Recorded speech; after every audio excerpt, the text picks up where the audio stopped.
Fala galera do basquete, eu sou o Felipe Bueno. Eu sou o Fábio Belotto. E eu sou o André Almeida.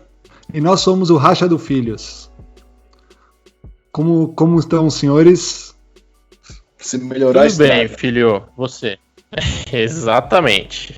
Se melhorar, vira feriado. É isso aí, ó. Antes de qualquer coisa, vou falar das nossas redes sociais, Filhos Racha no Twitter, Racha do Filhos no Instagram, and Racha do Filhos no YouTube. Então, pessoal, pra quem ouve a gente, temos uma novidade, a gente não vai produzir conteúdo exclusivo pro YouTube, pelo menos não nesse ano. Mas a gente vai colocar todas essas conversas que a gente tem por vídeo, tanto com as entrevistas, os bate-papos aí, quanto as conversas que a gente tem como hoje, que estamos nós aqui para falar de basquete, lá no YouTube. Então, assim, quem não gosta de Spotify ou quem não tem um streaming aí que tem costume, dá pra ir lá no YouTube e se inscrever no nosso canal, né, amiguinho? Se inscreva no nosso canal e assistir a gente vídeos. Dá um like nos nossos vídeos, exatamente. E agora também, Gastão, você sabe que a gente vai começar a contar view das nossas redes sociais, não é mais do nosso streaming. Exato. Então, cara, esse ano a gente já está... A gente também está preparando lá com os cortes, né, com os temas que a gente tem, né, uns vídeos mais curtos, para quem não tem muito tempo para ouvir uma hora inteira, uma hora e meia inteira, tem lá 5, 10, 15 minutos de algum papo exclusivo que a gente teve.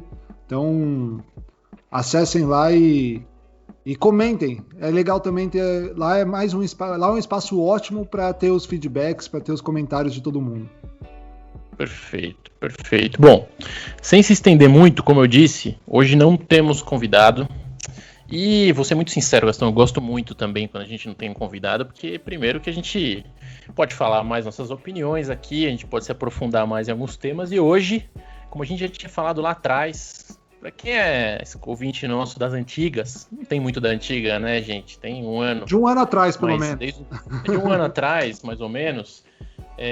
A gente fez um episódio lá atrás chamado Armadoreando, que eu recomendo muito. A gente fala muito sobre a posição de armador, fala sobre os caras que transformaram a armação, nossos caras favoritos aí das posições. E hoje, como eu tenho aqui dois exemplares da melhor qualidade de pivôs aqui na câmera do meu computador, nada mais justo que a gente falar da pivôzada, né? Então aqui, galera, hoje é aula de pivô. Certo, André? André, certo. É a chance da gente devolver todo o bullying que a gente já sofreu. Fale por você, querido. Foi um cuecão ali, uma coisa aqui quando eu tinha 12 anos, mas de resto, cara, foi tranquilo. Não, vai ser legal. Mas assim, pra gente começar, velho, pra quem não sabe, assim, o Gastão jogou de pivô categoria de base, já depois, mais velho, já não ficou tão grande. E começou a jogar na 4 aí. A gente primeiro vamos delimitar um negócio aqui. Depois vamos lá. A gente vai fazer hoje a gente vai falar de jogadores que também jogaram de pivô, mas a gente vai falar de posição 5. Beleza, Gastão, André? Depois certo. A gente faz um dos stretch 4 aí, dos 4. A gente fala do Rashid Wallace, Andrezão. Fica tranquilo, eu sei que você quer muito falar. Mas então o Gastão tem essa experiência, mais o André... além de jogar a vida inteira de pivô, talvez, sem demagogia nenhuma, porque é meu amigão, mas é talvez um dos melhores jogadores que eu vi jogar na posição 5 dentro da quadra, assim, por parte técnica, tática, cérebro, enfim. Então, assim, começando de uma maneira bem simples, Andrezão, você que tem experiência, conhecimento de causa, o que faz um maluco desse? O que é importante fazer um pivô aí? Na sua opinião, tá? Não vamos falar na opinião do Doc Rivers nem do Mike D'Antoni. Vamos falar na opinião do Andrezão, certo? Cara, eu acho que pivô é uma posição muito necessária, cara. A gente fala muito aqui, muitos times bons que a gente vê sempre tem um pivô, um cara brigador lá embaixo, né? Não é só pegar rebote e dar toco, mas sabe, cara, de saber ler a defesa. Muitas vezes você é o último cara ali na cobertura, né? Muito se fala aí do protetor de aro nesses últimos anos.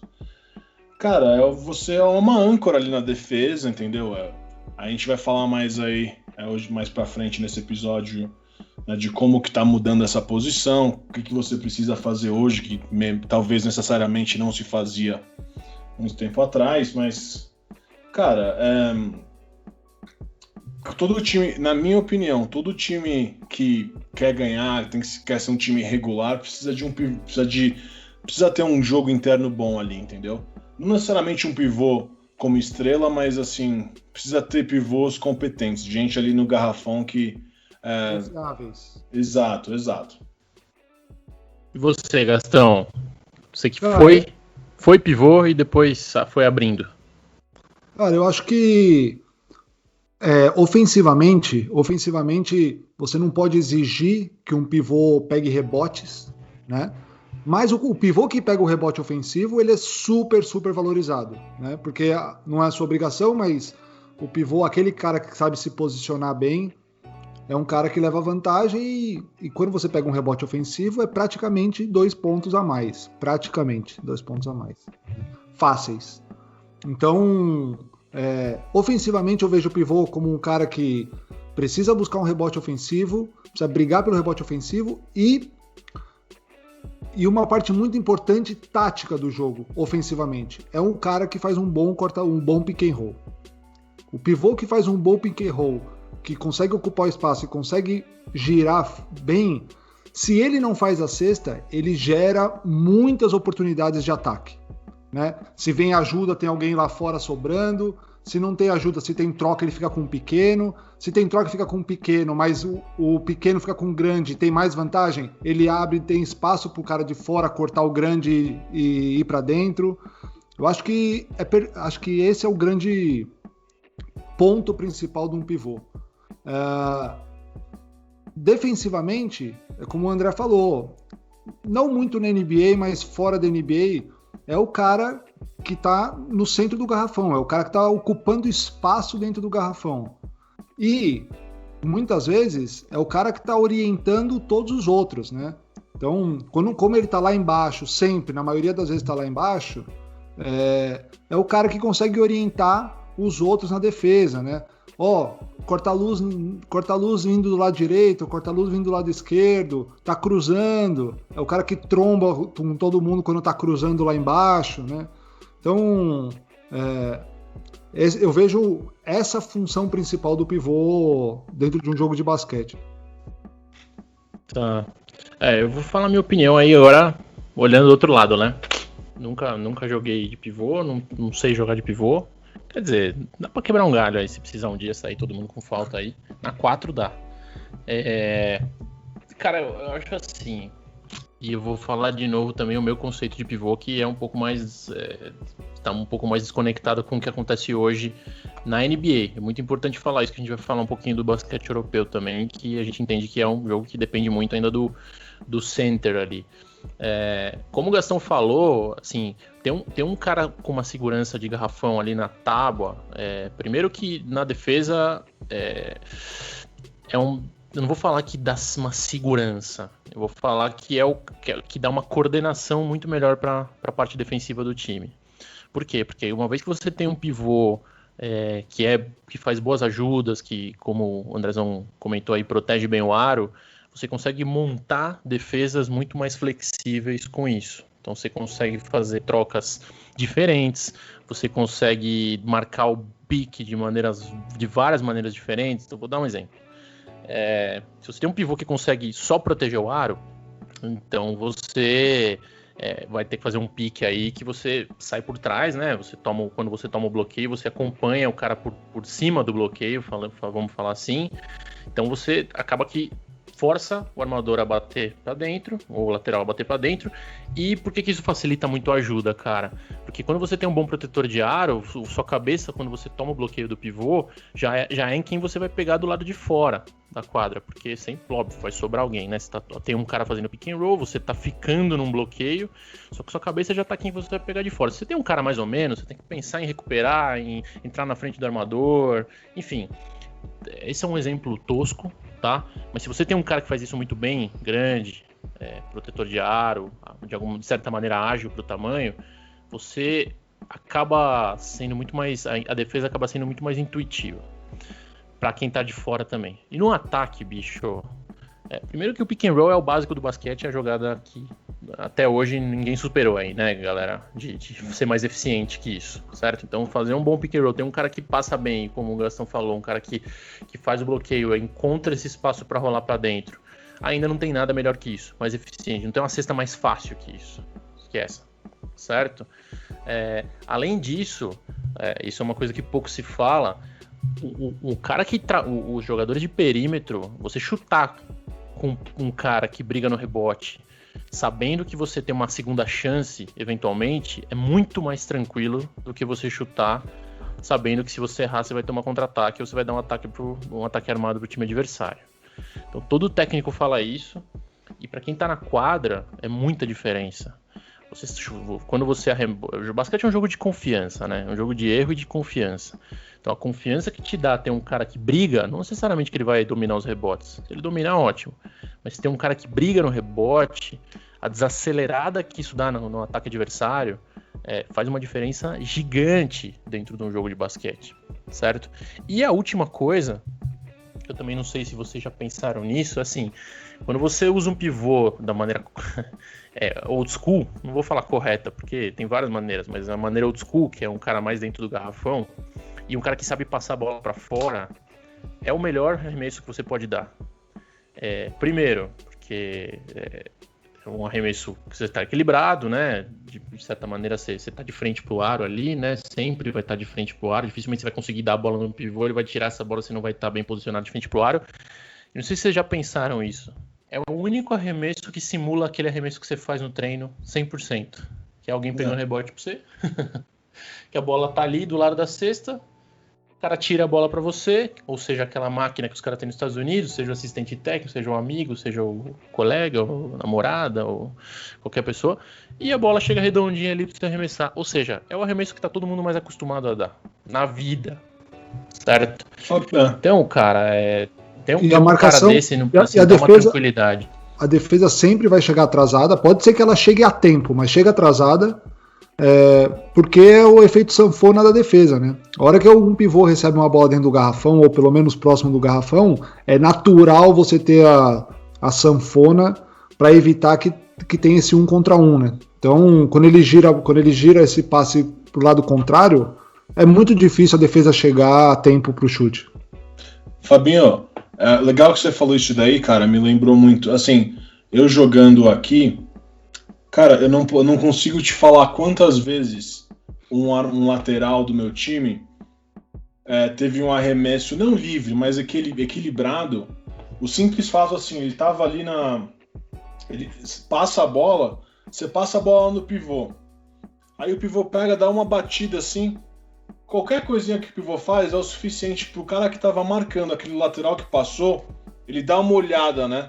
Meio que, tipo, dá um meio passo aqui, dá uma olhada, vê o que o pivô tá fazendo. Nessa daí, você dá, tipo, deslocamento lateral, 2 deslocamentos lateral, só de você fazer isso, aí quando o lateral tava marcando o que passou a bola, quando ele vira, ele já tá, né, 2, 3 metros pra lá, esse tempo já é o tempo se o pivô tem um passe decente, né, meu, pega a bola, ele tá arremessando, não dá tempo do cara chegar, entendeu?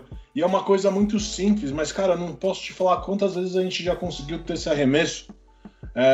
Só passar no pivô e dar um deslocamento lateral. Que também simula muito um arremesso de treinamento, né? E assim, Exato. Quando eu falo de treinamento, galera, os caras treinam todos os tipos de arremesso, lógico. Mas esse é o que você faz pra esquentar, entendeu?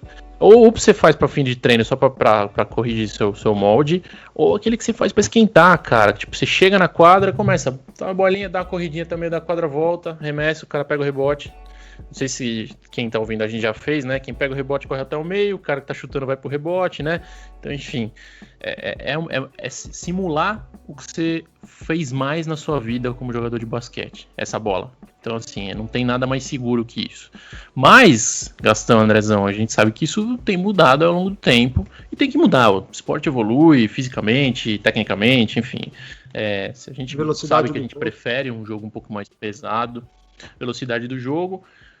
Mas o que eu queria perguntar pro André, que, assim, André, outra vez, jogou aí todo o basquete universitário, os 4 anos, é formado lá, inclusive jogou na Universidade de Nebraska, não sei como tá hoje, Andrezão, mas na tua época era uma das pelo menos das 30 principais aí, né? Da NCAA. Cara, vou fazer uma pergunta. Isso foi 2008, 2009, né? 2011 se formou? Cara, mais pra eu frente. me formei... 2013, né? 2013, tá. Cara, vou falar assim, qual que era... Quando você treinava, porque ninguém faz na quadra uma coisa que não treina, né, galera? Isso não existe, né? Quando você treinava, André, assim, você treinava chute de fora, assim, de verdade, assim, pra chutar no jogo? Cara, um pouco só. Assim, acho que era muito mais para você desenvolver o arremesso, né, para facilitar na hora do lance livre. Eu, necessariamente, não. Porque... foi uma coisa que, cara, eu nunca desenvolvi, entendeu? Tipo, não ia começar a chutar de 3 como nos últimos 2 anos, entendeu? Mas tinha outros laterais que cresceram já, né, nessa nova onda, onde você não joga mais tão lá dentro. Outros pivôs, desculpa. Eles chutavam. Eu nem tanto, entendeu? Mas tinha alguns ali, pivôs que chutavam sim. Mas assim, o que eu quero perguntar, assim, André, Gastão, também te pergunto, porque você também jogou, assim, hoje em dia, a gente sabe que a quadra tem que abrir, tem que achar os espaços, fisicamente, quando você tem um espaço importante no garrafão, o cara vindo de fora para dentro, não é impossível marcar, porque os caras são muito absurdos fisicamente, e assim, cada vez mais os caras atléticos, maiores, braçudos, e você precisa achar os espaços para isso, você teve que tirar o cara um pouco lá de dentro. Esse é o conceito básico de abrir a quadra, galera, tá? Mas vocês têm que se preparar para isso que eu quero dizer. Você vê assim, o André tava 7 anos atrás. Hoje não existe um pivô que não... Assim, tem pouquíssimos pivô que não arremessam de 3. E os que não arremessam porque... não sei se você lembra... Acho que foi o Sandro Varejão, né, Gastão, que falou aqui que tem cara que mata a bola em treino, mas não mata a bola em jogo, né? Ele comentou isso. Se você pegar a pivôzada que não chuta em jogo, com certeza os caras matam bola em treino, com certeza. Só ver vídeo do Javel McGee chutando 300 bolas de fora. Então, assim, é porque o cara não tem o cacuete de matar a bola e a confiança de chutar no jogo, mas que ele treina muito isso, ele treina.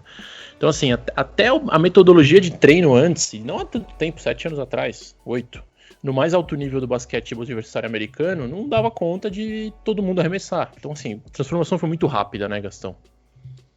Foi muito rápida e tem uns gatilhos, né? Eu acho que são alguns jogadores que chegaram na NBA, alguns jogadores que apareceram, e vamos falar NBA porque é a vitrine, né? Claramente a gente tinha no basquete europeu, também tinha no basquete brasileiro, mas o que transforma o padrão de jogo é a NBA, não é o resto do mundo.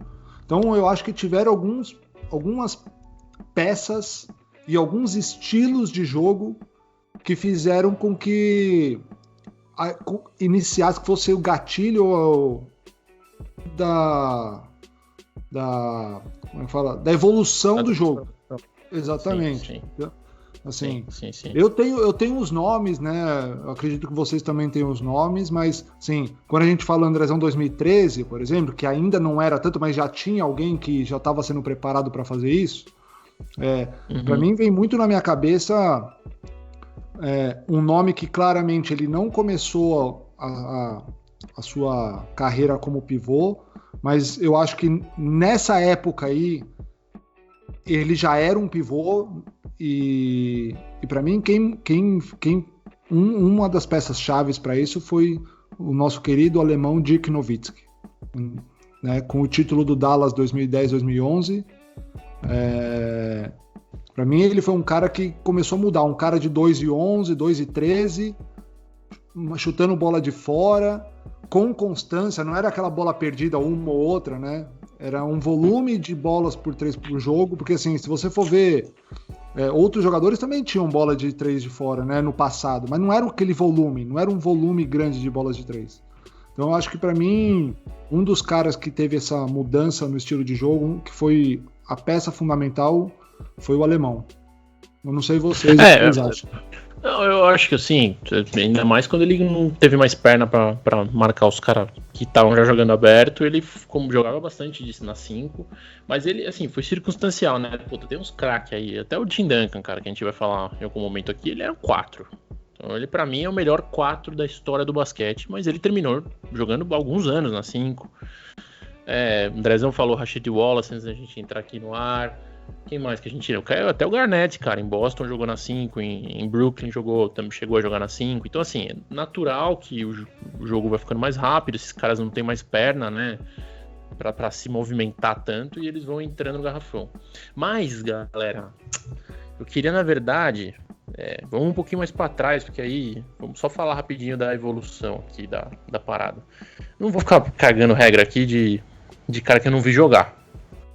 Beleza? Então não vou falar que o Will Chamberlain era dominante, eu não sei, velho. Eu vejo o vídeo, ele era um absurdo, realmente dominante, Bill Russell, um absurdo. Mas era uma época que o cara ser grande e forte ele fazia toda a diferença. Você não via nenhum pingo de técnica nesses caras, né? Tanto que você vê aí o aproveitamento de lance livre do Chamberlain é uma das piores coisas da história do basquete, certo? Aí tinha Moses Malone, Elgin Baylor, uns brucutu, uns brutamonte, mas os caras dominavam muito o jogo. E a gente começou a ver basquete, né, numa época que, na verdade, tinha uns caras muito grandes ainda, mas com uma técnica absurda, né? Então a gente começou a ver o basquete com essa técnica absurda. E eu acho que, por exemplo, André, muito do teu desenvolvimento como jogador técnico, que era, pra mim, se você compara a tua técnica, por exemplo, do que tem hoje no basquete na posição 5, não dá nem pra comparar. É porque você veio dessa escola. É os caras que a gente via, né? Pat Ewing, David Robinson, Olajuwon. Ou tinha acabado de ver, tava começando a ver o final. Os Sabonis, né? E aí depois disso que a gente começou a ver.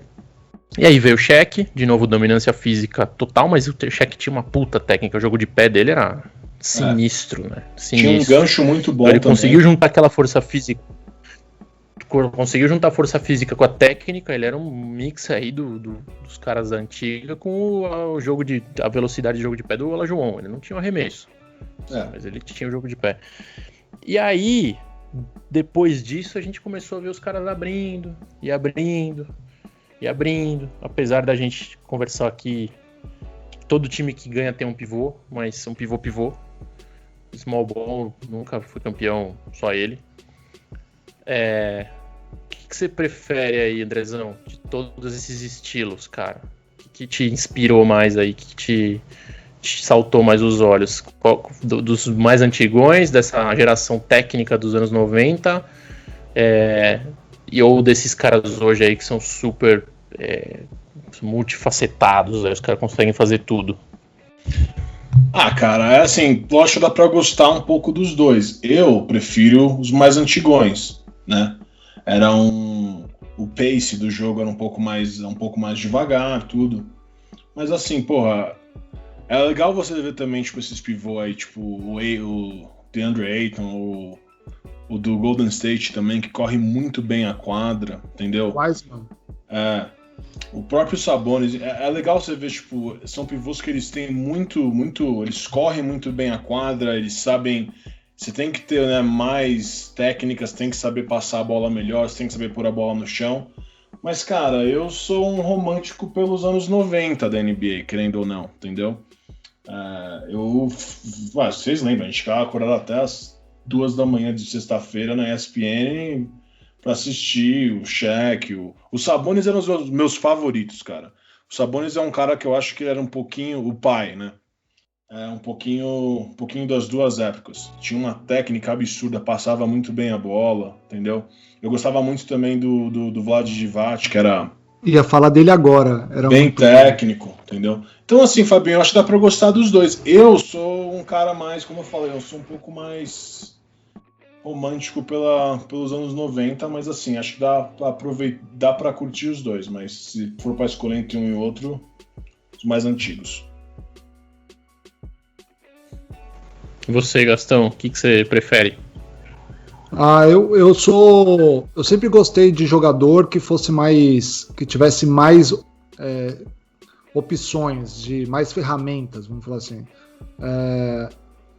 Não sei se é porque um pouco também que eu parei de crescer e eu também tive que me adaptar um pouco também, mas eu sempre gostei daqueles pivôs que tinham fossem mais coringas, assim, né? Que não fosse só uma opção de ataque, que não tivesse só uma. Então, eu talvez me enquadrasse mais, eu acho que eu prefiro mais os pivôs. Assim, deixando bem claro, não é o pivô que só chuta ou só o pivô que joga. Eu gosto daquele pivô que é bem híbrido, sabe? Que é o cara que, se ele rola uma para dentro e faz a cesta e depois a defesa se adapta a isso, é o cara que consegue ter a inteligência para rolar para fora e ter um chute porque todo mundo fechou, porque a defesa fechou. Então, assim, eu sempre gostei dos caras que eram mais que tinham mais ferramentas de ataque. Você tem alguns em mente aí, Gastão? Cara, eu tenho... Bom, como eu comentei, o Nowitzki para mim é um dos caras que... Era o cara que fazia muito bem isso. O Fábio, a gente comentou um pouco antes aqui, mas um cara que... Inclusive o Fábio depois deve trazer mais, mas o Yao Ming era um cara que fez muito bem isso durante a sua carreira. Era um cara que tinha opções, ele tinha muitas ferramentas. Quem mais? Tim Duncan não se encaixa nisso daí, não? Se encaixa, mas ele não tinha o tiro de fora, né? Mas ele tinha um mid-range bom. Ele tinha aquele mid-range, né? Ele tinha aquele mid-range da diagonal na tabela, que era uma coisa absurda, né? Acho que nunca ninguém chutou melhor que ele com bolinha de tabela na história do basquete mundial, entendeu? Assim. Então, o Tim Duncan também é um cara que tinha bastante ferramentas para isso. Assim. Aliás, bom ponto esse aí, Gastão. E aí acho que esses caras é muito legal ver isso, porque esses caras eles se moldaram muito o jogo, readaptaram o jogo deles, né? Eles aprenderam muita coisa. Então, olha que legal, a gente estava olhando isso aqui antes de entrar no ar. O Tim Duncan, a gente conhece ele por causa disso, mid-range na tabela, certo? E ali vamos brincar que é no cotovelo ali. Né? Não é nem na zona morta, às vezes ele ia mais para a zona morta, mas é bem do cotovelo. Aquela diagonal. Exatamente, aquela que no relógio ali, quando você brinca de relógio, dá uma travada ali, sabe, no cantinho do garrafão, certo? Pouquinho mais para baixo. Sabe quantas bolas o Tim Duncan chutou exatamente dali, do peito do cotovelo ali, no primeiro ano de carreira dele, na NBA? Quanto? Gastão? Falou. Ele chutou no primeiro ano de carreira dele, contando os dois lados, 16 bolas dessa posição. Sabe quantos anos ele chutou, quantas bolas ele chutou? Vamos pegar no ano que ele ainda estava relevante, vai. Em 2000 e... Vamos pegar 2011, 2007, né? Vamos pegar 2007. Não, vamos pegar 2000, vamos pegar aquele ano que ele já estava mais de pivô. Né? 2011, 12, que foi aquelas séries contra o Heat lá, certo? 12 e 13. Sabe quantas bolas ele chutou? Vou pegar 2012 e 13. Temporada 2012 e 13. Achei que era uma pergunta retórica, mas pode falar. Fala aí. Ele chutou 16 bolas na temporada de novato. Depois ele chutou 165 bolas nessa temporada 2012, dessa posição. Mais 70 bolas da cabeça do garrafão. Então, assim, olha como esses caras são geniais a ponto de adaptar o jogo deles e transformar um negócio que ele nem fazia na principal arma dele. Animal, né, cara? E aproveitamento, né? Só falando do aproveitamento para não deixar barato, 48% do lado esquerdo, 49% do lado esquerdo, 50% da cabeça do garrafão. E aí do lado direito, dá para ver que ele não tinha um aproveitamento tão bom, até ele chutava menos bola, chutou 37% esse ano. Tá? Então, é absurdo. Assim, cara, outro dado, desculpa estar sendo chato nisso. A liga da cabeça do garrafão dali acertava 39%, ele acertava 50%.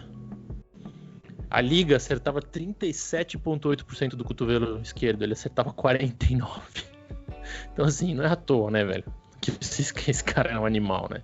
Impressionante. Não, é impressionante e numa época que o jogo já estava começando a se adaptar para o jogo, pro Curry Ball, né? No ano seguinte foi o Curry Ball, né? Então, se você levar em consideração, era um absurdo ele ter ainda o volume desse de jogo dentro do garrafão numa época que ainda que estava começando a migrar para fora. Né? Posso fazer uma pergunta? Posso fazer uma pergunta para vocês? Quando que foi assim que vocês acham que tipo virou a chave? A gente estava falando disso antes de entrar, mas tipo que vocês lembram, assim que uma coisa que virou a chave e que agora o pivô vai começar a ser menos relevante. Então, cara, puta, André, posso responder primeiro, Gastão? Manda bala. Eu já dei mais ou menos minha opinião aí quando. Eu acho assim. Eu não colocaria menos relevante. Talvez essa parte a gente falou assim. Todos outras os times funções, que né? foram. Que começaram a adquirir outras funções. A gente tava brincando aqui, né? Sim. A gente tava brincando aqui. Quem que é o elo perdido dessa parada aí, né? E aí o Gastão trouxe Sabonis. E aí a nossa conversa foi... o Andrezão trouxe o Sabonis, perdão. Eu falei do Nowitzki. Você falou do Nowitzki mais pra frente, se adaptou, mas assim, vamos mais pra trás, né? Quem que foi talvez o cara que começou a despertar pro mundo do basquete? Falou assim, opa, dá pra o cara arremessar aí, hein? Se o cara tem uma finesse, dá pra ele ter outras ferramentas aí, como o Gastão bem disse. Aí o Gastão, o André falou do Sabonis. A gente falou, puto, Sabonis absurdo, trouxemos aqui alguns dados do Sabonis, mas o Sabonis ele fazia isso antes ainda, né? Ele fazia na época dos pivôs clássicos, né? Então, assim, na verdade, a minha interpretação é que o Sabonis ele era meio que um peixe fora d'água ali, por isso que ele foi um fenômeno. E assim, antes de a gente entrar, melhor pivô da história do basquete europeu, ok? Até agora. Não sei daqui 10 anos, porque o Jokic é um fenômeno. Grande favorito. Hoje, maior pivô da história do basquete europeu. Sim, grande favorito. E a gente foi correr atrás disso. Puta, será que o Sabonis realmente já tinha essa pegada aí? Cara, o Sabonis chutou na NBA 415 bolas de 3 em 8 temporadas. Então, porra, sim, cara, chutava bastante já, né? Pra época, acertou 32%, não era aproveitamento nada demais, mas ok. Só pra ter como base, filho, claro.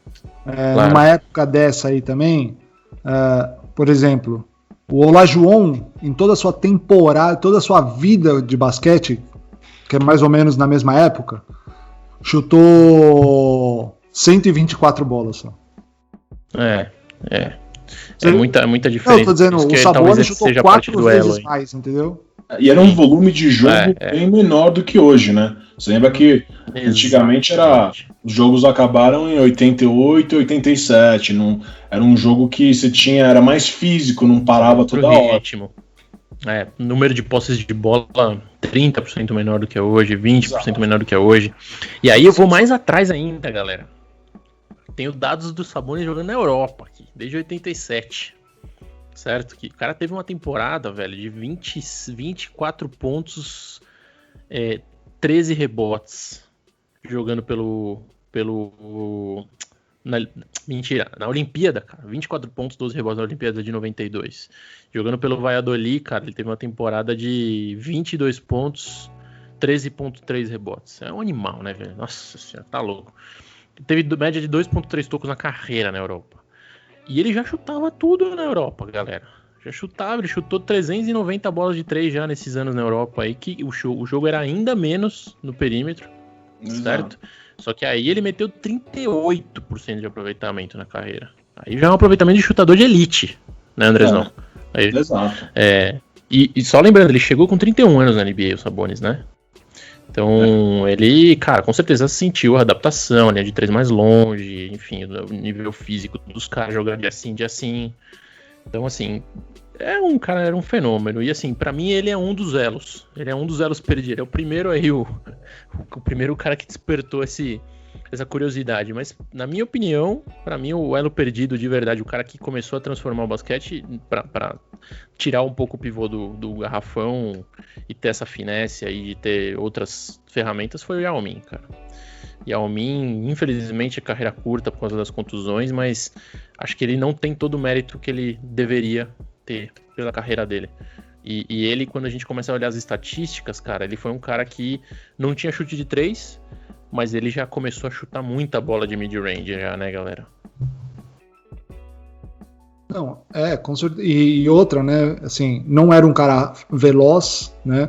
Então até para ele o pick and pop, né? Para quem é o corta-luz e girar para fora, não para dentro, para ele era mais fácil, porque não era um cara veloz, não era um cara rápido. Então, e ele era muito grande, cara. Se ele recebendo essa bola no garrafão ali do lado de fora para arremessar, não tem ajuda que pode ir qualquer ajuda que for que não chega no cara, entendeu? Então era um arremesso fácil para ele. Fácil quando eu digo assim, sem muitos obstáculos, vamos dizer assim. Era mais fácil para ele fazer isso do que ele ter que bater bola e sim. Entendeu? Então, com certeza. E tinha uma técnica boa de arremesso também, não é só isso, né? Porque normalmente os caras grandes têm uma dificuldade no arremesso porque a parábola, né? É parábola? Acho que é parábola, né? A parábola da bola tem que ser diferente, porque o cara já tá lá em cima, né? Imagina o Yao Ming com 2,27, sei lá quanto ele tinha, acho que é isso, 2,27. 2,27. A parábola dele, para ele conseguir fazer uma parábola decente, é porque o cara tinha bastante técnica, entendeu?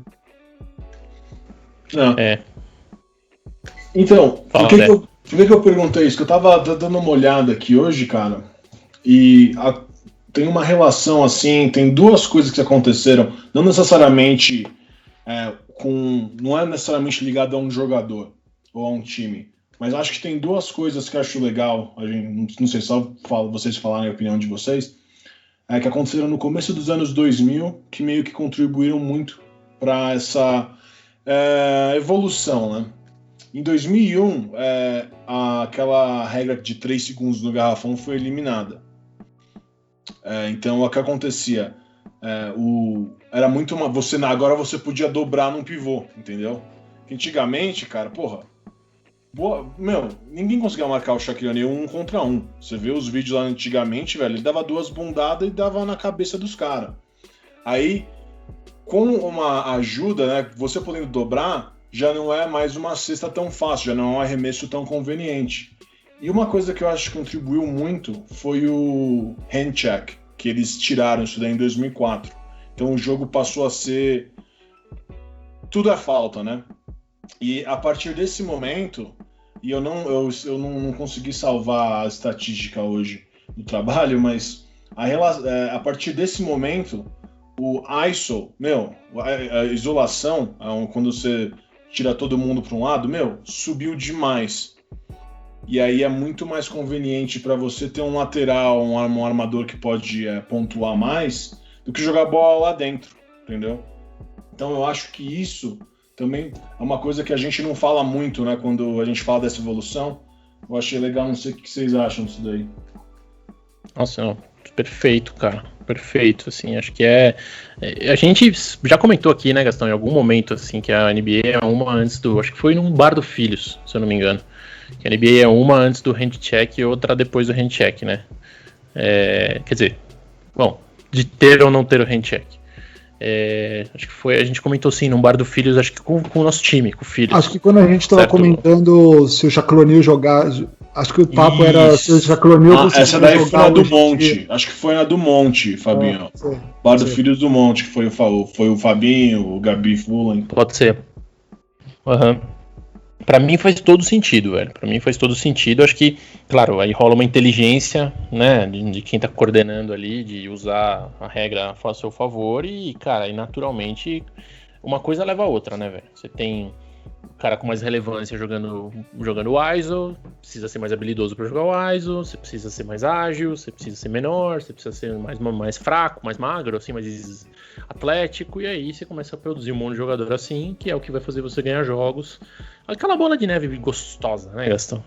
Não, e sem contar que você acaba colocando mais vezes a pessoa dentro no lance livre, né? Então você tem que garantir que o cara tem um bom lance livre. Por exemplo, o Shaquille O'Neal não era conveniente, né? Porque ali o famoso hack check, exatamente, porque se você isolava ele era muito mais conveniente você fazer a falta nele do que deixar ele dar 2 bundadas em você, entendeu? Exato. Então acho que isso também fez também com que os pivôs também evoluíssem o jogo também. Você vê pivôs hoje em dia com uma qualidade de arremesso muito melhor do que antigamente, né, de lance livre, inclusive. Não, sem dúvida, sem dúvida. Agora, assim, questões numéricas, cara, além da bola de 3, lógico que esses caras chutam muito, e talvez a questão física, né? É difícil você ter um Brutamonte ali jogando na NBA, tem poucos, e os que tem, acho que não tem nenhum muito bom, assim, até o Jokic, ele era um Brutamonte, teve que perder muito peso aí, porque pra moldar o jogo dele. Tem que mais que tem de diferenças aí numéricas, galera? A gente estava olhando uma antes aqui, vou deixar até para o final, mas tocos, rebotes, isso aí acompanha a transformação dos pivôs ou tem mais a ver com a transformação do jogo? O que eu acho... O que eu quero dizer? Você tem mais rebote porque tem mais arremesso ou os caras eram mais foda de rebote antes? Porque se você pega as estatísticas de rebote antes, não tinha tanto cara que pegava tanto rebote, mas os líderes pegavam muito mais.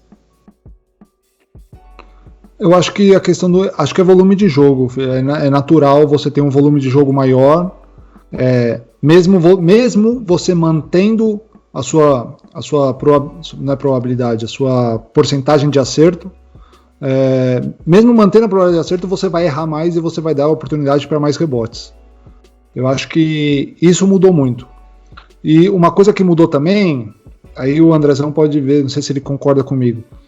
Como o jogo abriu, como muitas vezes os pivôs estão marcando lá fora, quem está pegando o rebote é armador, é lateral. O pivô está deixando de buscar o rebote porque ele está lá fora defendendo. Eu acho que isso também mudou muito com relação no passado, onde o pivô estava basicamente dentro do garrafão. Perfeito. Puta, Gastão, ótimo. Eu ia falar isso, velho. Eu concordo 100% com o que você falou. O pivô até mesmo porque é uma tática do ataque, né, cara? Você quer expor a fragilidade talvez você tenha um pivô que não seja muito atlético. Eu lembro que eu tava vendo alguns jogos do... Puta, esqueci o nome dele. O Baby Shaq, o grego lá do... o grego do... Puta, esqueci o nome dele. Sabe o que eu tô falando? Schwarzenegger. Sófocles Schwarzenegger. Então, ele, cara, ele tava muito assim, brutamontes nos últimos anos dele, né? Ele agora tá aposentado. Mas, cara, você via ele jogando, o que era? Né? Tem 35, 34, não sei. Ele é 86, na verdade, vai fazer 35. Mas, o que acontece? O pivô que ele tava marcando vinha pra fazer o pick and roll. Não dava? Puta... Passa a bola lá, os caras exploravam ele no pick and roll porque ele já não conseguia acompanhar tanto, né? Então, tipo, o ataque quer tirar esse pivô, porque a proteção de aro você facilita, né, para fazer a cesta, mas também de tirar ele para expor a vulnerabilidade do pivô marcando lá fora. E também acho, isso abre muito para os laterais pegarem rebotes. Além do volume de jogo. Então acho que o Gastão, cara, porra, é excelente, cara. Concordo plenamente com o que você falou. Mas deixa eu perguntar uma coisa para vocês, Fábio.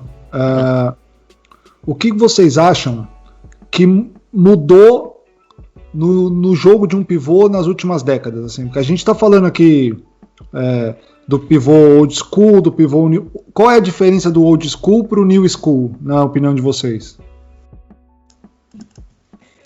Fabinho, posso começar ou você... Não, manda bala, lógico. Cara, eu acho a coisa mais importante, Gastão, acho que é o preparo físico, cara. Você não vê mais, você vê os pivôs antigamente, os pivôs de hoje, os de antigamente eram mais pesados, eram uns armários, entendeu? Hoje, o cara é pivô porque ele é alto, mas ele ainda é magricela, tá ligado? Não tem mais... O basquete mudou muito, né? Você não é aquele jogo mais físico, mas, cara, pra mim, você tem que, além de ter esse arremesso que a gente já falou, você tem que correr a quadra muito bem, velho. Até meio que aí falando, a gente tava falando da Super 8, algumas semanas atrás, a gente tava falando do Lucas Mariano, que eu acho ele muito bom tecnicamente, como ele tá bem mais em forma agora, ele corre a quadra bem melhor. O Renan, que todo mundo aqui nesse podcast adora, ele corre a quadra muito bem, velho. Então, tipo, é muito difícil você tem um cara que corre a quadra bem, você tem um outro pivô que tá marcando aquele cara, e ele não acompanha, não, é uma bandeja, entendeu? Tipo, mesmo se não for bandeja, acaba ficando... Ele vai fazer a defesa fechar. Exato, sobra um, entendeu? Então, pra mim, essa é o mais... Você vê os pivôs de hoje que são tudo mais magrelão. O próprio Marc Gasol, velho, você vê ele quando entrou na NBA e agora, tá magrelão. O Tim Duncan, quando passou a jogar de 5, perdeu 10 quilos de uma temporada para outra, entendeu? Você tem que estar mais ágil. Para mim, tem várias diferenças, mas para mim, acho que o nível de fitness é o principal. E você, Fábio? Não, concordo. Eu acho que a parte atlética dos caras aí é, como nós mesmos falamos aqui, o Jokic, que hoje é o melhor pivô da NBA, ele teve que perder muito peso. Inclusive, Felipe é o preparador físico do Denver, chefe aí, é um brasileiro. Felipe, queremos você aqui, hein? Então, acho que a parte atlética... Cara, o cara teve que adicionar essa possibilidade do chute, não tem como. Acho que tem momentos do jogo que para você fazer esse ISO, para você transformar fazer a sua efetividade no ataque render até em números e estatísticas com essas jogadas de isolamento, né? Você acaba abrindo o cara e eventualmente a bola chega e o cara tem que ter um bom aproveitamento, né? E acho que o cara, essa jogada de fade, assim, esses pick and pop meio que o bloqueio sai e não sai, né? Antes o pivô era para encaixar o bloco ali, né, galera? Então, quantas vezes a gente já não ouviu o técnico nosso falar, encaixa o bloqueio, você tem que encaixar o bloqueio. E hoje, se você vê a quantidade de picks que sai no jogo, mas a quantidade de picks que realmente tem um bloqueio ali para criar uma oportunidade de pick and roll, de pick and pop, não é tão grande. Eles têm muito essa questão do fade aí, que é dessa fingida e se posicionar em algum lugar da quadra, ou para o atacante ter uma facilidade aí na infiltração, ou para ter esse arremesso aí de um lugar que o cara tem bom aproveitamento. Eu lembro, né, André Gastão, na nossa época, mesmo já começo de adulto, não existia fade, né, cara? É muito difícil, né? Não tinha e você era cobrado para fazer aquele bom corta-luz, porque aí o cara ficava quando você girava, o cara já ficava nas suas costas. Era muito difícil a troca ser bem defendida, vamos dizer assim, porque se você fizesse bem o corta-luz, o cara já estava nas suas costas, né? Não tinha como, era impossível. Mas vocês não acham, por exemplo, que uma das coisas que diferencia o old school pro new school do pivô é a habilidade de poder trazer a bola? Que a maioria hoje dos times, a jogada começa com o pivô trazendo a bola e começando a jogada. Você não acha que tem um pouco disso também, essa habilidade de picar a bola e de trazer a bola e organizar o time? Mais do que um armador, ou quase igual um armador? Cara, eu não sei se é acho que talvez seja mais uma comodidade. Eu não sei se vocês concordam. Eu não vejo muitos pivôs fazendo isso. Mas assim, cara, eu lembro aí, a gente teve um camp que a gente ia quando era moleque aí, um cara lá que era do Memphis Grizzlies veio e falou, no treino, o Paul Gasol, né, porque ele tava no Grizzlies, ele traz a bola, todo mundo tem essa habilidade. Eu acho que é mais uma questão do técnico meio que incorporar isso daí, entendeu? Eu não sei, eu posso estar errado, não sei o que vocês acham, mas eu não consigo pensar em muitos pivôs que trazem a bola. Tem o Jokic, quem mais que tem? O Embiid traz a bola. Às vezes o Anthony Davis traz a bola, né? O Anthony Davis traz a bola. O Embiid, acho que... Mas eu acho que mais pra começar a jogada ali, Gastão, do que assim, ele fica. O cara não tem. Tirando o Jokic, eu não vejo o cara com uma capacidade de organização. Assim, é mais pra potencializar um pouco, ganhar algum tempo pro cara fazer um mão com mão e cortar pra dentro. O Karl Anthony Towns às vezes traz a bola, mas não acho que é mandatório, não. Não sei. São quatro, o que a gente não falou aqui, velho. Sim. O que a gente não falou aqui é o da defesa, né, cara? que eu acho que é o que o Gastão falou no começo aí, muito bem falado, é que hoje, por conta desse jogo ser muito mais de perímetro, acho que uma transformação que teve que passar foi o cara conseguir pegar o lateral lá fora. Era bem difícil, que também na nossa 10 anos atrás, ter um pivô que saía lá fora, até porque os aproveitamentos dos arremessos não eram tão absurdos quanto hoje. Por outro lado, eu particularmente não acho que o James Harden faria essas bandejinhas, o Kyrie Irving faria essas bandejinhas que ele faz no meio do pagode ali com a pivôzada das antigas. Eu acho que eles iam tomar um carinho na segunda tentativa.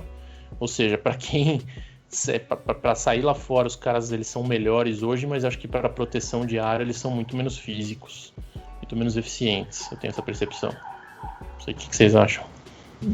Desde que a troca não fosse com eles, né? Porque eu acho que se o Shaquille O'Neal fosse pegar um James Harden lá fora, o James Harden ia cagar em cima na cabeça do Shaquille O'Neal, entendeu?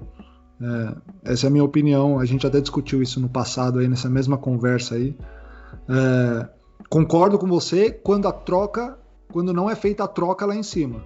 Aí eu 100% de concordância contigo nesse seu statement, vamos falar assim.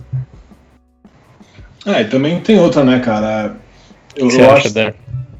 Não, concordo com isso, mas assim, de falar da defesa, eu não sei se vocês viram que o Shaquille O'Neal tava... O Shaquille O'Neal também tá meio chato ultimamente, tá falando cornetando muito esses caras que estão jogando.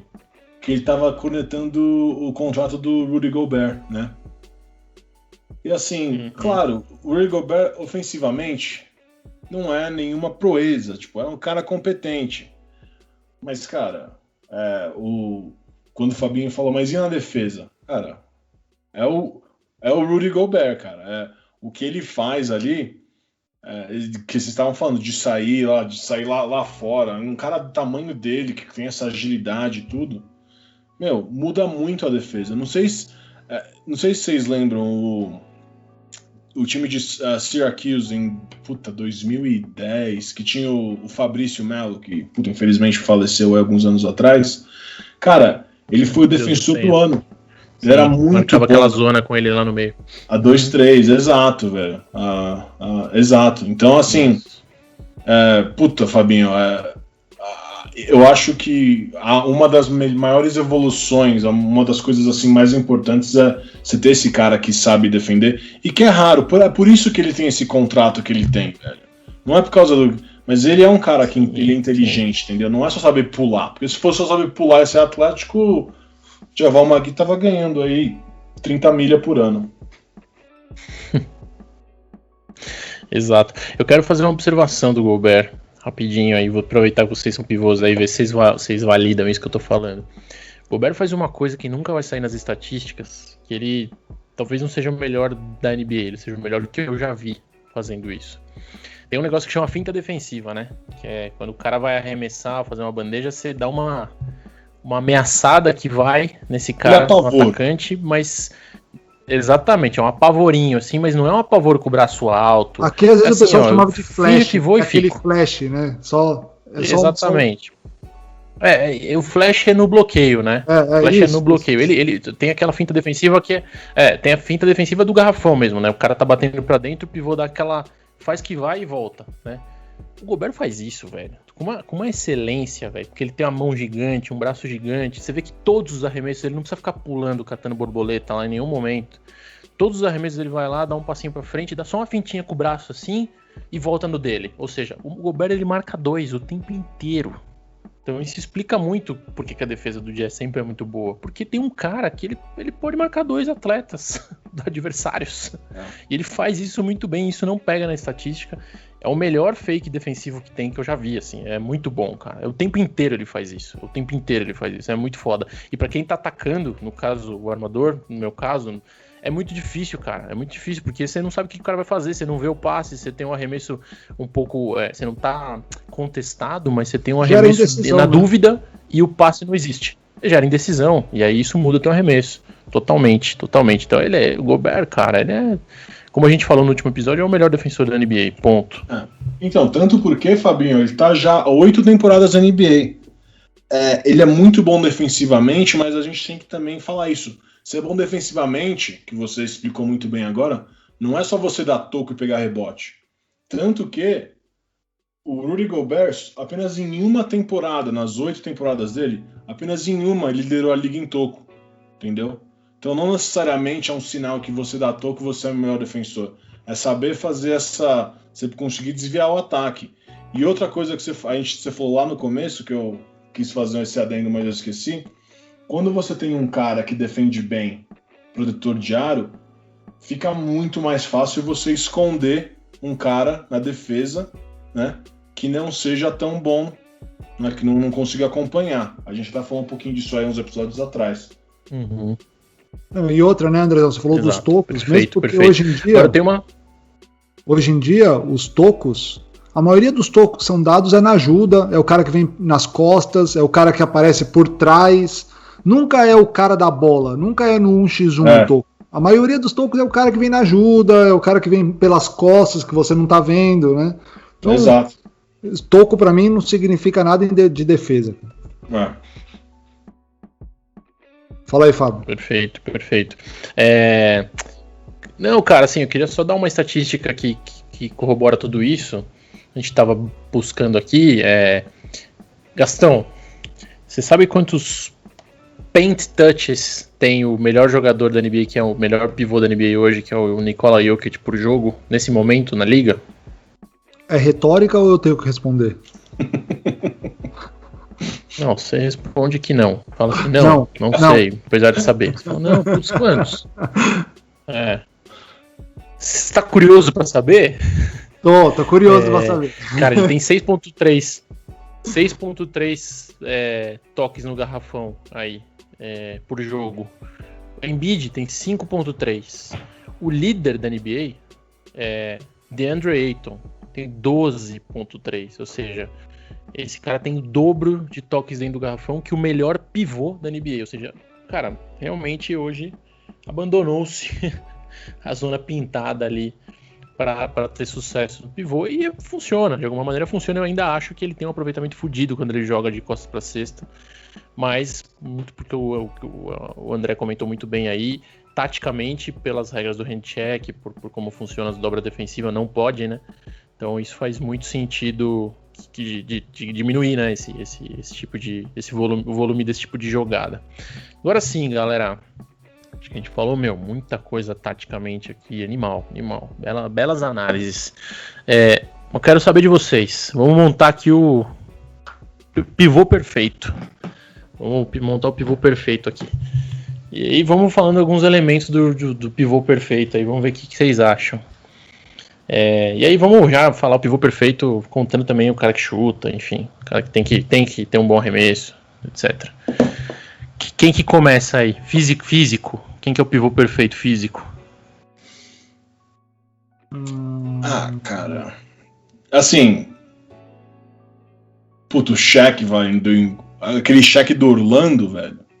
Comecinho do Lakers. O Shaq do Orlando, eu diria pra você, o Shaq do Orlando. Eu pensei no Shaq, mas eu falo, 147 quilos. Então, aquele quando era ele e o Penny Hardaway. Pra mim não tem como. É muito difícil sair desse. Não tem. É muito difícil. Então, o cara vai ter o físico do Shaquille O'Neal. Vai ter o jogo de perna de quem? Também é difícil não ser do Olajuwon, né? Não dá, né? O cara ensinou o LeBron a ter jogo de perna, ensinou o Kobe, ensinou todos os jogadores a fazer footwork. Não dá, né? Eu acho que não vai ter outro, né, cara? Acho que não vai ter outro footwork igual do Hakim, né? Não. Apesar, de novo, cara, do Shaq ter um footwork absurdo e isso não ser tão valorizado. O próprio Jokic tem um footwork maravilhoso. Verdade.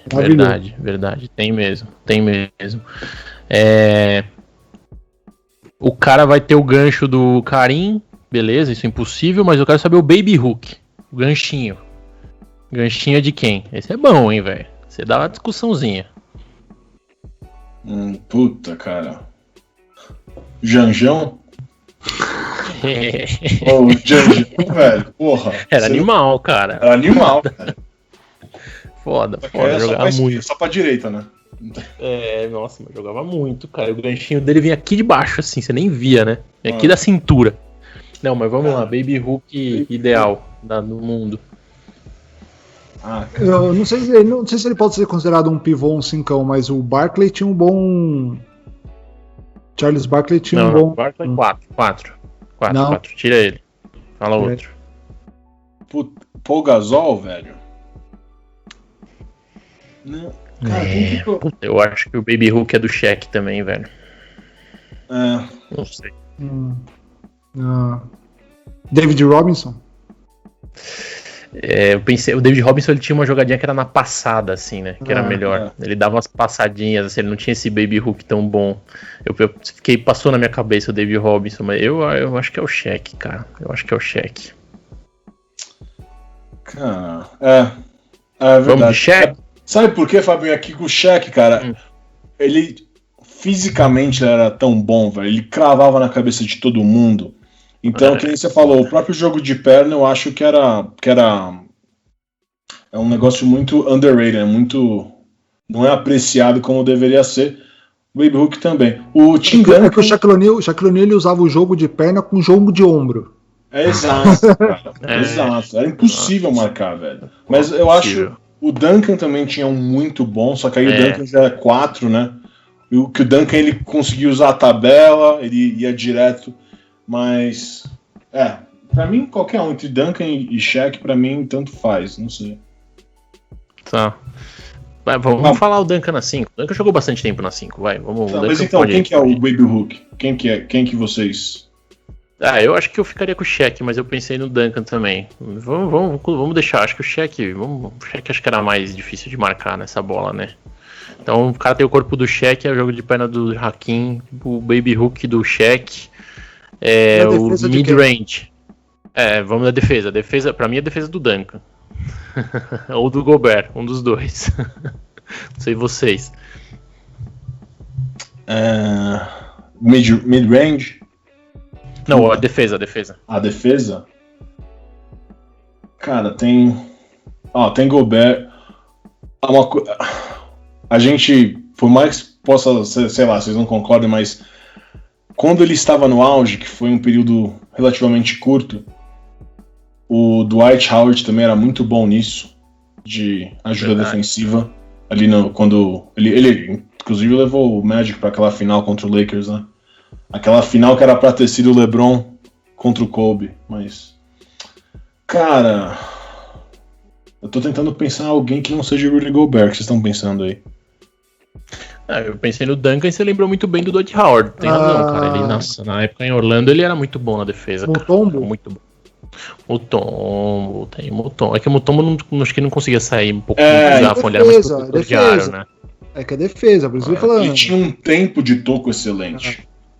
A proteção de aro dele era elite. Dennis Rodman não conta, né? Ele foi 4, né? Nunca jogou na 5. Eu acho que eu ficaria com o Duncan, cara. Ou com o Gobert. Não sei. Gastão. Não, Mutombo, pra mim. Gastão, você decide. Mutombo. De quem me Mutombo? Vamos falar Mutombo. Proteção de área, então, do eu vou com o Gobert. Mutombo no toco ali era absurdo. Tá bom. Então, entre um Gobert e Mutombo ali.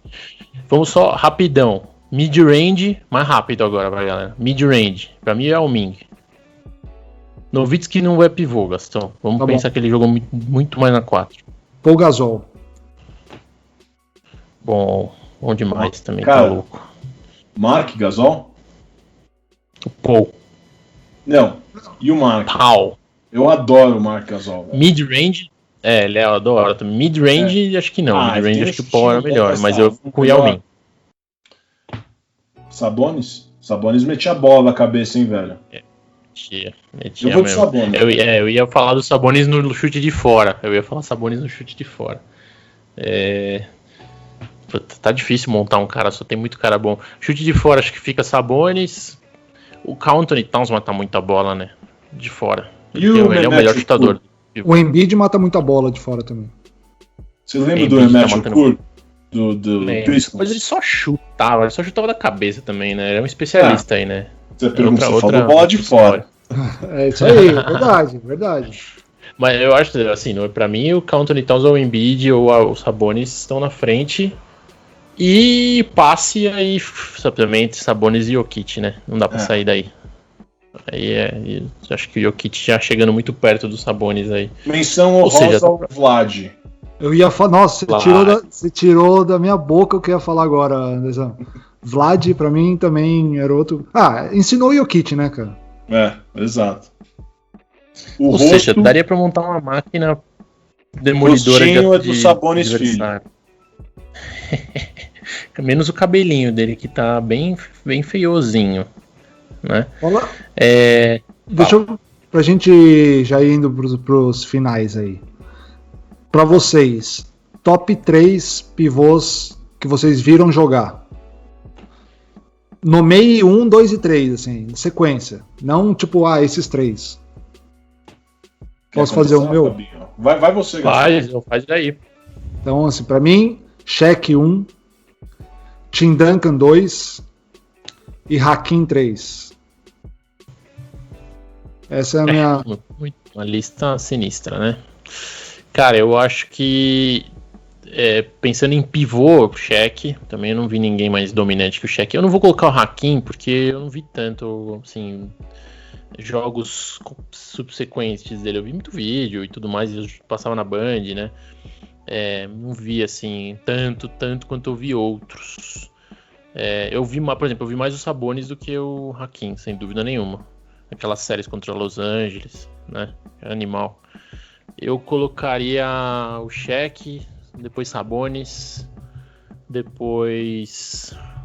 Porra, sei lá, velho. Eu vou colocar Vou falar que o Jokic tá fazendo agora é brincadeira de mau gosto. Então eu já vou colocar o Jokic dos que eu vi, assim, absurdo. Assim, a gente não falou, mas teve uma temporada do Dwight Howard que ele jogou demais também, né? Jogou demais. Não, mentira, vai. O Jokic precisa provar. Vou colocar o Gasol na terceira colocação. Fabinho, você roubou o meu, caralho. O meu é Shaq, Duncan, Gasol. O Paul Gasol.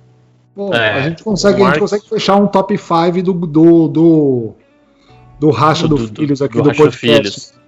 Exato, depois a gente posta lá. Então ficou como Shaq, Duncan, Gasol.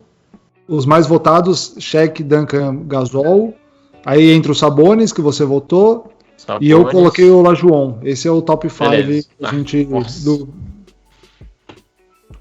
que se você for olhar bem, o pivô ideal saiu desses caras aí também, né? Só o chute de... Não, saiu daí. Só o mid-range ficou o Yao Ming que a gente colocou aí, um outro, enfim. Galera, algo mais pra falar da pivôzada? Eu quero. Cara, a gente tem que falar... A gente fala muito aqui, mas... Nós somos amantes do basquete nacional, né, cara? Queria saber de vocês o top 3 de pivôs nacionais aqui também. Brasilzão, entendeu? A gente viu bastante gente boa passando aqui no Brasil. Mas assim, não é brasileiro. É cara que jogou no Brasil, entendeu? Não é Anderson Varejão e Inês. Os caras mal jogaram aqui, entendeu? Então, assim, brasileiro que jogaram aqui no Brasil. Pode até ser um gringo que jogou aqui, sei lá, Vargas, entendeu? Mas sim. jogou no basquete que vai estar no meu, com certeza. Quem que é o top 3 de vocês? Eu não sei se eu falo 1, 2, 3 necessariamente na ordem, mas um cara que eu... jogava demais, era o Murilo Becker. Teve o Vargas, cara. Eu gostava muito do Varejão, do Sandro, né? Que o Sandro quando jogou no Vasco. Puta, bicho. Não sei. Fala aí que eu vou pensar no meu, velho. Fala aí, Fábio. Murilo vai estar no meus top 3 que jogou aqui. Murilo, sem dúvida. Vargas, que eu também, tive prazer de ver jogar bastante.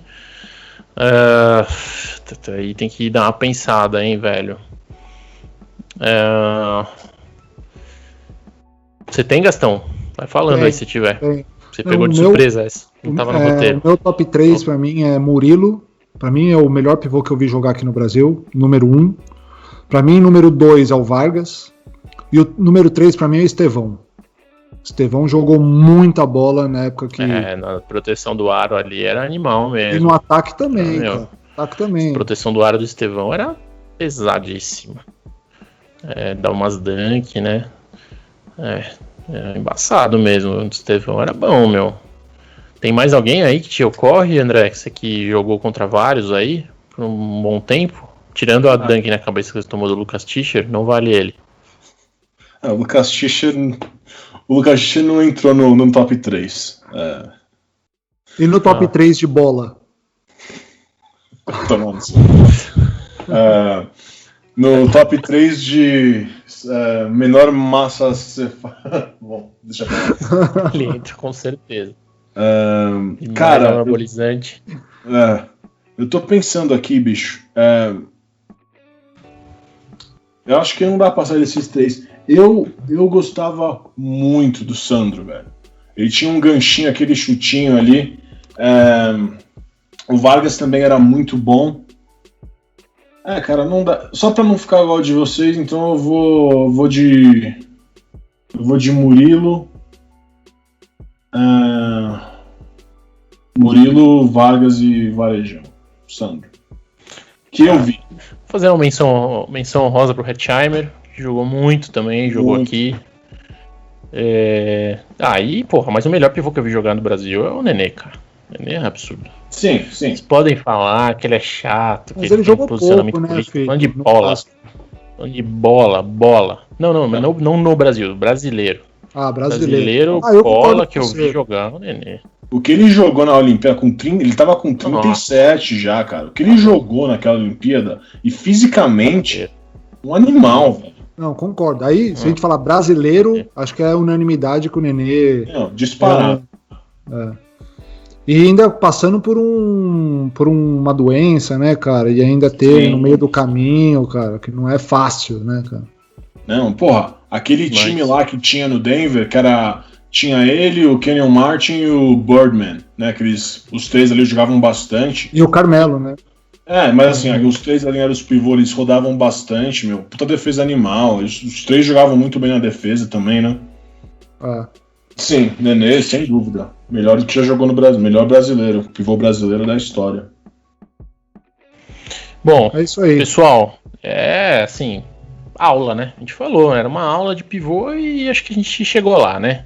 Falamos de técnica, tática, dos atletas, enfim. Adorei fazer esse episódio aqui. Faz tempo que a gente não tinha um espaço pra gente conversar, né? Ainda mais com os especialistas, né? Então, Gastão, obrigado. Andrezão, muito obrigado. Prazer sempre falar com vocês. Prazer falar com os nossos ouvintes. @filhoracha no Twitter, Racha do Filho no Instagram e no YouTube, certo? Racha do Filho no YouTube. Seu amiguinho seguir a gente no YouTube, ok? E, bom, mais uma pra conta. Quer falar alguma coisa aí, André, Gastão? Não, cara. Pô, legal, velho. Muito legal esse episódio aí. E até a próxima. Um beijo pra todo mundo. Obrigado a todos. E é o nosso troco, sem mais bullying. Pivô não é, nem todo pivô é burro, viu, gente? Esse é o recado. Abraço. Então até a próxima, galera. Até semana que vem, até segunda-feira, na verdade. Um abraço, tchau.